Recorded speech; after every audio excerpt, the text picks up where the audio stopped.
एक घने जंगल में एक शानदार घोड़ा और एक सुंदर हिरन रहते थे। घोड़ा अपनी शक्ति और तेज गति के लिए जाना जाता था, जबकि हिरन अपनी चतुराई और बुद्धि के लिए प्रसिद्ध था।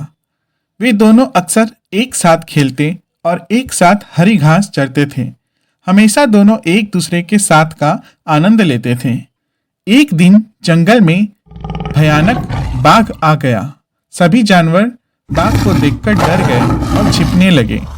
हिरन घबरा गया और घोड़े से बोला, भाई, इस भयंकर बाघ से कैसे बचे?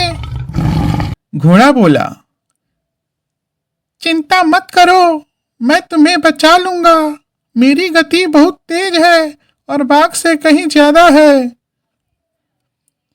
हिरन ने घोड़े की पीठ पर सवारी की और वे जंगल से दूर भागने लगे। बाघ उनका पीछा करता रहा, लेकिन घोड़ा बहुत तेज था।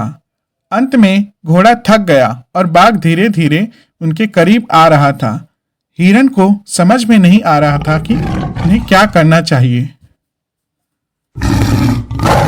तभी हिरन के दिमाग में एक आइडिया आया और उसने घोड़े से कहा, भाई, मुझे अपनी पीठ से नीचे उतारो, मैं बाघ को चकमा दे सकता हूँ।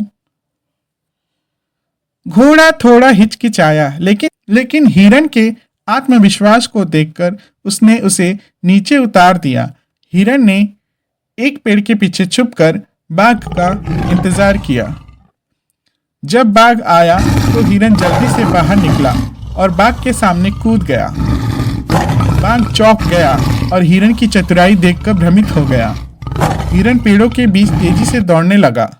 बाघ को चकमा देते हुए हिरन बहुत आगे निकल आया। इस तरह बाघ हिरन को पकड़ने में असफल रहा और थककर हार मान ली।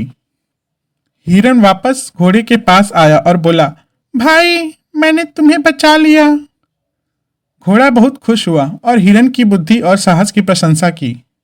इस घटना के बाद घोड़े और हिरन की दोस्ती और भी मजबूत हो गई। उन्होंने सीखा कि ताकत और बुद्धि मिलकर किसी भी चुनौती का सामना कर सकती है। इस कहानी से हमें यह सीख मिलती है कि दोस्ती में हमेशा एक दूसरे का साथ देना चाहिए। मुश्किल समय में भी यदि हम मिलकर काम करें तो हम किसी भी समस्या का समाधान कर सकते हैं। हमें अपनी ताकत और कमजोरियों को समझना चाहिए और उनका उपयोग एक दूसरे की मदद करने में करना चाहिए।